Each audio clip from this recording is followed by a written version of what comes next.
il y a un véritable effort de détruire les États-Unis depuis l'intérieur à travers des mouvements comme Black Lives Matter, comme Antifa, à travers une manipulation médiatique et à travers des mouvements politiques dégueulasses dans ces moments difficiles de Covid. Donc, vraiment, les États-Unis, on sent qu'il y a une guerre hyper méga violente entre l'État profond et l'administration Trump. Mais on tient le coup. Tout va bien, ça va aller. On tient le coup, on a même de l'avance. On verra après. Donc, pourquoi je dis que l'État profond est contre Trump? Bah là, il nous le dit lui-même parce que on verra dans ce passage que je vais vous traduire, il y a du nouveau. Il y a quelque chose qu'il faut qu'on garde précieusement dans un coin de notre tête. Ok, on va traduire 2 minutes de cette vidéo-là directement.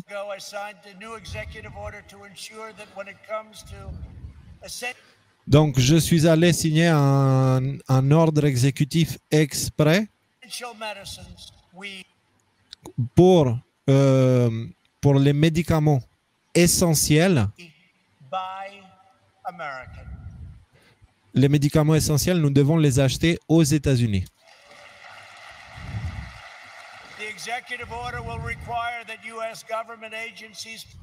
L'ordre exécutif va demander à ce que des agences des États-Unis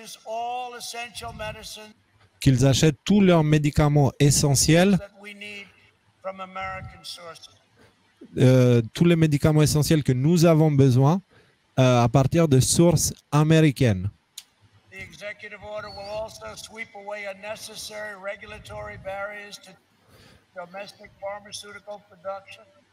Donc, cet ordre exécutif va aussi supprimer des barrières inutiles et complètement unnecessaires pour notre production de médicaments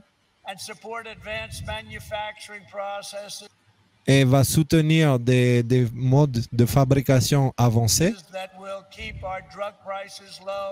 qui vont permettre à nos médicaments de maintenir des prix très bas et permettre aux compagnies américaines de, comment tu dis, d'être capables de concurrencer sur la scène mondiale.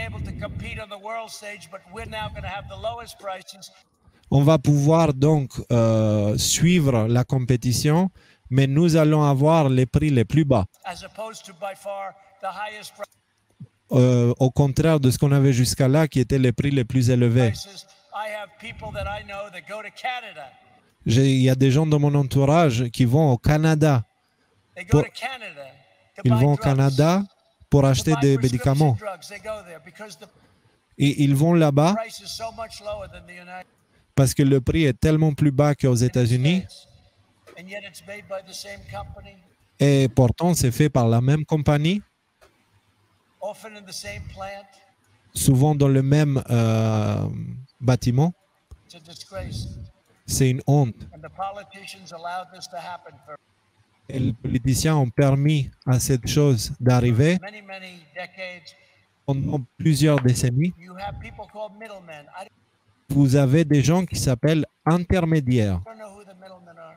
Je ne sais pas qui sont ces intermédiaires. Ils le disent jamais, parce qu'en fait, middleman, ouais, bon, c'est un jeu de mots qui ne marche pas en français. J'ai entendu le terme intermédiaire pendant très longtemps. Ils sont tellement riches. Ils sont tellement riches et il n'y a personne qui a absolument aucune idée de qui ils sont. C'est intéressant. Ils gagnent plus d'argent que les compagnies qui fabriquent les médicaments. Donc l'intermédiaire gagne plus que le fabricant. Et au moins, les compagnies qui fabriquent les médicaments, au moins, eux, ils doivent fabriquer quelque chose. L'intermédiaire ne doit rien faire. Et ça doit être un bon produit. Mais l'intermédiaire... Et du coup, la renégociation que j'ai faite, elle supprime la nécessité de l'intermédiaire et réduit les coûts money goes back to the people et l'argent retourne aux gens qui achètent le médicament. purchasing the drug. So I have a lot of enemies out there. This Donc j'ai beaucoup d'ennemis dehors. may be the last time you'll see me for a while. Ça va être peut-être la dernière fois que vous me verrez pendant une période. A lot of very, very rich enemies, but Beaucoup d'ennemis très riches they are not happy with what I'm doing. et ils ne sont pas contents avec ce que je fais. But I figure we have one chance to do it, and no other president's going to do what I. Mais je pense que nous avons une chance d'y arriver et de faire quelque chose qu'aucun autre président a réussi à faire. No other president would do a favored nations, a rebate, a buy from other nations at much less cost. Aucun autre président ferait les renégociations des prix des médicaments, renégocier les achats qu'on fait à l'extérieur pour les acheter beaucoup moins cher. Nobody. Personne. There are a lot of unhappy people, Et il y a beaucoup de gens qui ne sont pas contents. and they're very rich people, Ils sont très riches and they're very unhappy. et ils sont vraiment pas contents. Here's my fourth promise. Voilà, donc c'était cette partie-là. Donc, dans toute cette histoire, en gros, Trump a fait une négociation qui attaque directement la Big Pharma.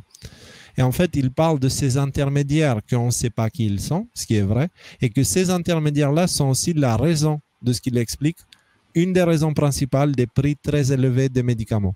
Donc, il a signé un décret qui supprime l'intermédiaire, premièrement. Deuxièmement, qui force ceux qui ont besoin de médicaments d'acheter les médicaments aux États-Unis. Et là, on parle des compagnies, on ne parle pas des gens.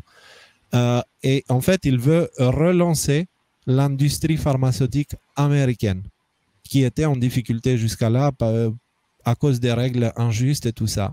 Et il dit, ce que je suis en train de faire, c'est en train d'énerver beaucoup de gens très riches. Et vous risquez de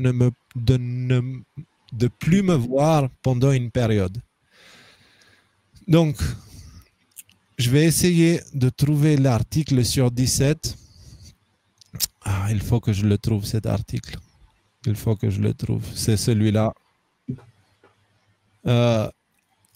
Pourquoi c'est important? C'est important parce que je vous ai dit, donc cet article-là, attends, je vais regarder la date. Il date du 15 juillet. D'accord? On est le 7, donc c'était il y a 3 semaines. Et à ce moment-là, on avait vu que c'était le moment de commencer la guerre. Et la guerre, elle a bien commencé. Et je vous avais dit, tout est en place, l'absence de Q, le Where We Go On, We Go All du général Flynn, etc.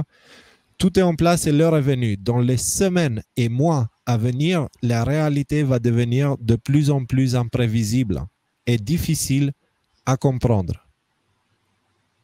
Allez lire cet article-là, je vous colle le lien dans la description. Et en fait, ça vous permettra de comprendre un petit peu mieux ce qui est en train de se passer aussi. Et depuis que j'ai écrit cet article, en effet, il y a beaucoup de choses bizarres qui se sont produites.